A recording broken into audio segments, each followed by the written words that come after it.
ginnaaw bu ñu sante yàlla di ñaawlu bu baax a baax lu fi jot a xew jaar naa ci hôpital militaire bu Wakam pour dem seeti suma jigéen yàlla dogal gisuma ko mooy danaa ñëw fii ci groupe 7TV ñëw fii pour mën leen masu mën leen jaajëfee di leen di ñaanal nag yàlla gën leen kattanal yàlla gën leen yokkal sutura te ñëw tamit pour manifester suma soutien au monde de la presse mais di profiter tamit ci occasion bi pour interpeller bépp patron de presse ku fi am télé am rajo am journal noonu nga mën a am sañ-sañ yëg jox sa micro ay nit ngeen xam ne ni seen xam-xam màcc na ci débat yu ngeen xam ne ni moom la ñuy animé wax ci mooy lan moo xam tey ngeen jël ay chroniqueurs yu ñëpp xam ngeen jël ay journalistes ngeen jël ay politique ngeen jël ay nit ñuy bàyyi ko ci société civile ñuy animer seen ay plateau en toute responsabilité te di wax tamit dëgg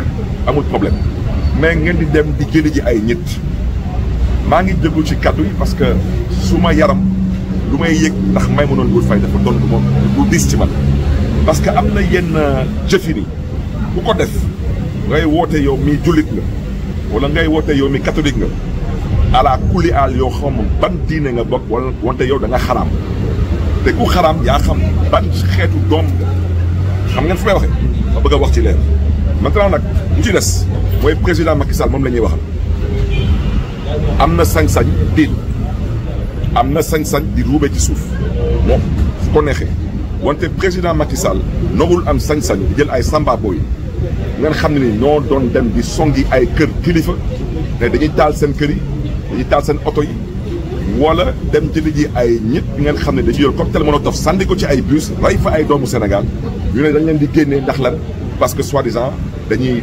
diil loolu mooy wax ci parce que tey jamono yu ñu toll nii dafa am ay nit am fu ñu bokk nekk dee du ñu nangu kenn di wax ne ni que Macky Sall la ñuy waxtaan ak seen kilifa te loolu mooy dëgg ñu bëgg ko ak ñu bañ ko bëgg loolu mooy dëgg seen kilifa mi ngi diil ak Macky Sall te ñun bu ñu wax lépp te luñ ci xam doy na sëkk kon nag ku nekkoon biig rek ci kaso bi nga génn démb wala bërki démb yow mënoo xam lu xew ci biir réew yow na nga ànd ak muñ rek nga jéem a waxtaan ak sa mbokk yi xam fan ngay teg sa tànk donc l'agression contre Maimouna Ndour Faye c'est un acte d'une haute lâcheté c'est un acte barbare ñëpp ko noonu dénoncer et la presse doit assumer ses responsabilités fu may daanelee mooy journaliste mooy par essence journaliste mooy ku am fit journaliste mooy dem fu kenn dul dem journaliste mooy dem zone de guerre militaire rek kay dem zone de guerre journaliste suy dem zone de guerre wutul poste député wutul poste maire wutul poste président wutul xaalis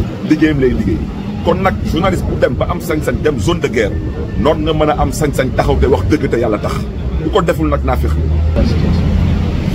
mais une situation désolante. Je suis venu aujourd'hui après être passé à l'hôpital militaire de Wakam. Je n'ai pas pu voir ma sœur Maimouna Ndour Faye. Je suis venu au siège du groupe 7TV pour venir manifester tout mon soutien, toute ma sympathie au groupe 7TV, à sa directrice Maimouna Ndour Faye, mais aussi au monde de la presse. Ce qui s'est passé d'une extrême gravité. J'ai aussi profité de cette occasion pour lancer un appel aux patrons de presse. Parce que toute chose dans la vie a des origines. Il faut que la presse, aujourd'hui, puisse se ressaisir. En quoi faisant? En ayant déjà le courage d'interpeller des chroniqueurs connus, reconnus, des journalistes, des gens de la société civile, des hommes politiques qui ont une certaine crédibilité pour parler dans ce pays. C'est de ça qu'il s'agit. On ne peut pas aller prendre, excusez-moi de l'expression, des idiots heureux qui souffrent d'anonymat. Vous les mettez sur les plateaux de télévision à raconter des bêtises à longueur de journée, et bien le résultat, ça donne ça. Aujourd'hui, c'est Maimouna Ndour Faye, demain, ce sera quelqu'un d'autre. Je le dis et je le répète, quand on a attaqué 24 heures chrono, hélas, personne dans ce pays ne s'est posé la question qui l'a fait. Tout le monde savait qui l'a fait. Quand on a attaqué dans ce pays, Dal Silla, à coups de marteau, personne ne s'est posé la question dans ce pays qui l'a fait. Tout le monde savait qui l'a fait. Ce qui s'est passé avec Maimouna Ndour Faye, tout le monde sait qui est à l'origine de ça. Ce sont les personnes qui ont incité les jeunes à la violence, à la haine, à la rancœur et qui ne font que verser dans la ruse, le mensonge et la manipulation. Donc moi, je n'ai pas le temps de le mettre ici parce que Maimouna Ndour Faye, kenn la ci man J'ai connu Maïmouna Ndour Faye, elle était à Canal Info. Cette agression, je la ressens jusqu'à dans ma chair.